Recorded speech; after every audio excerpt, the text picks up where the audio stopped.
लभ्यम यथा मूलस्य भागवतम दोषम यथा न विशर्यतः विमुंचितम किल विषय पापम न गृहतो गतीनाम। नारद जी कथा श्रवण करा रहे हैं, कोई सुन रहा है या नहीं, नारद जी को कोई फर्क नहीं है, वो तो खुद के लिए कथा कह रहे हैं। महाराज, कथा सुनाने से भी वही गति मिलती है जो कथा सुनने से मिलती है। इसलिए कोई सुनो मत सुनो, हमें तो फायदा है कथा सुनाने का। रही बात लेन देन की, दान दक्षिणा की, वो तो 7 दिन कब पूरे होंगे, कब दक्षिणा होगी, वो पीछे की बात है। पर आज भी जितनी कथा हमने सुनाई, आपने सुनी या नहीं सुनी, पर हमें उतना पुण्य प्राप्त होगा, वो हमारी गति, उतना हम भगवान की ओर बढ़ गए, उतना रास्ता हमने सफर कर लिया, ऐसा समझ के ही हम आनंद लेते रहते, कथा सुनाते रहते। महाराज, 4 नाम लेके भी मौत आ जाए, भगवान के चरण 4 नाम का भी यश मिलेगा।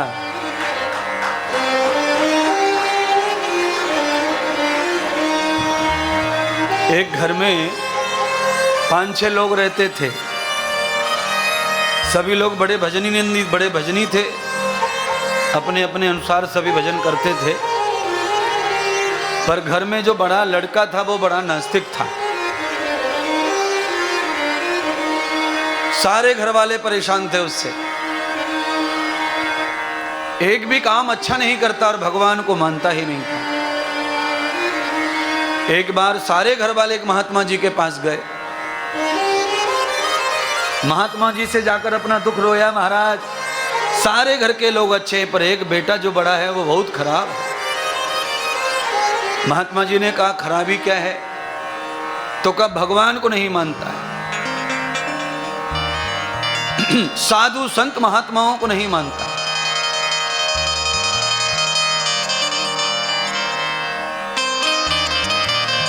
सम्यम न दर्शनम पुण्यम मेधरूपम न दर्शनम यस्यो यस्यो प्रथौर वेदो न पंथा। कोई गलत मार्ग दिखाए तो मान लेता है, गलत रास्ते पर कोई ले जाए तो मान लेता है, पर कोई अच्छा रास्ता दिखाए, अच्छी बात कहे तो वो नहीं मानता, नहीं सुनता है। साधु ने कहा कि हमारे पास लाओ भाई, हम तुम्हारी मदद करेंगे, कोशिश करेंगे ठीक करने की। साधु जी के पास में लाया गया बच्चे को, जवान था। महात्मा ने कहा कि आज एक बार हमारा प्रवचन सुनो। उसने जवाब दिया कि क्या फायदा प्रवचन सुनने से। फिर महात्मा ने कहा कि भाई कोई बात नहीं, फायदा मुनाफा बहुत है, एक बात हमारी मानो कि तुम भगवान का 1 नाम 2 नाम 4 नाम लो, क्या फायदा। तो अंत में साधु ने कहा कि फायदा होगा कि नहीं होगा वो नहीं बताएंगे, पर हम जानते हैं कि बहुत सारा फायदा मिलेगा। पर भैया एक बार, सिर्फ एक बार जिंदगी में तू कभी दोबारा नाम नहीं लेना, एक बार अपने मुंह से राम कह दे बस। साधु ने बहुत प्रयत्न किया,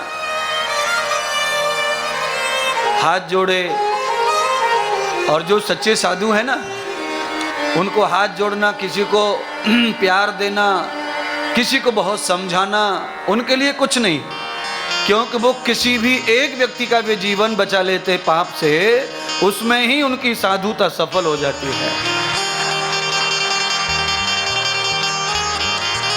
इसलिए बहुत मनाते हम तो, आदमी को अलग से बिठाएंगे, समझाएंगे, कैसे भी करके वो बुराई छोड़े। अच्छा, हमारा नुकसान भी कुछ भी नहीं है, वो नहीं छोड़े तो। दुनिया बहुत बड़ी है, इतना बड़ा जगह, हम थोड़ी सबको जानते हैं, पर हमारे पास कोई जान कर आया है तो हमें उसे पूरी तरह बचाना है, उसकी मदद करनी है, चाहे हमारा नुकसान क्यों ना हो जाए, पर हमें उसे सुख देना है, समृद्धि देनी है। यही साधु धर्म है। साधु ने कहा एक बार हमारे कहने से राम बोल दो, फिर कभी मत बोलना। उसने कहा ठीक, जिंदगी में दोबारा कहना मत मुझसे, मैं एक बार बोल दूंगा। एक बार उसने श्री राम कह दिया,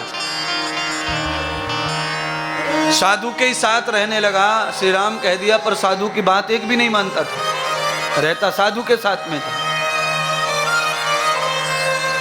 समय आने पर मौत हो गई, मरण हो गया।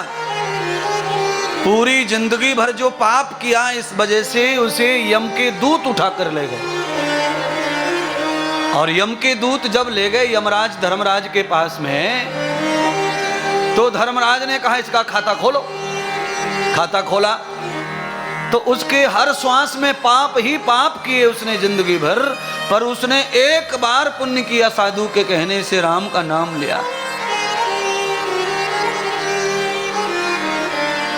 अब तो धर्मराज बड़े परेशान हो गए, इसके इतने पाप हैं कि इसने कोई पुण्य किया नहीं है, पर इसने एक बार राम का नाम लिया है। अब राम के नाम का इसे क्या फल बनता है, कौन सा फल होता है, क्या फल देना चाहिए। अब धर्मराज जो थे, कलेक्टर जो कचहरी के जज साहब थे, वो भ्रम में पड़ गए, टेंशन में आ गए। अब तो मामला रफे दफे पे अब शांति हो गई। अब पाप का भी फल कैसे दें जब पुण्य का ही फल नहीं मिल रहा है। धर्मराज ने ब्रह्मा जी से पूछा, ब्रह्मा जी ऐसी मुश्किल आ गई है, एक आदमी घोर पापी है और वो श्रीहत नरक में जाने वाला, इतना पाप किया उसने, अपने माता पिता महात्मा साधु सबको तकलीफ में डाला है, कांटों की सैया पर वो 1000 जन्म रहेगा, ऐसा पाप है उसका। पर महाराज उसने कोई पुण्य प्रताप, तो कहा महाराज समझ में नहीं आ रहा, उसने एक राम नाम लिया है, उसका फल क्या है। तो कहा तमम गतेन भूतस्य। ब्रह्मा जी ने कहा भैया राम के नाम का फल क्या है मुझे नहीं पता, मैं तो राम नाम जपता रहता हूं, पता कुछ भी नहीं है। अब शिव जी के पास गए तो शिव जी तो अनंत भक्त है भगवान हरि के। भगवान भोलेनाथ के पास जाके सवाल खड़ा किया तो भगवान भोलेनाथ ने भी यही कहा कि भैया हम तो हरि भगत है, नाम जपते हैं, पर हमने फल कभी भी फल के बारे में सोचा ही नहीं, इसलिए पता ही नहीं। अब तो मुश्किल ये पहुंच गई कि जिनका नाम लिया जा रहा है सब देवता वहां पहुंच गए महाराज। भगवान हरि भगवान नारायण के पास गए। भगवान नारायण से पूछा प्रभु आपके नाम जपने का फल क्या है, आप बताओ, बड़ी मुश्किल आ गई है।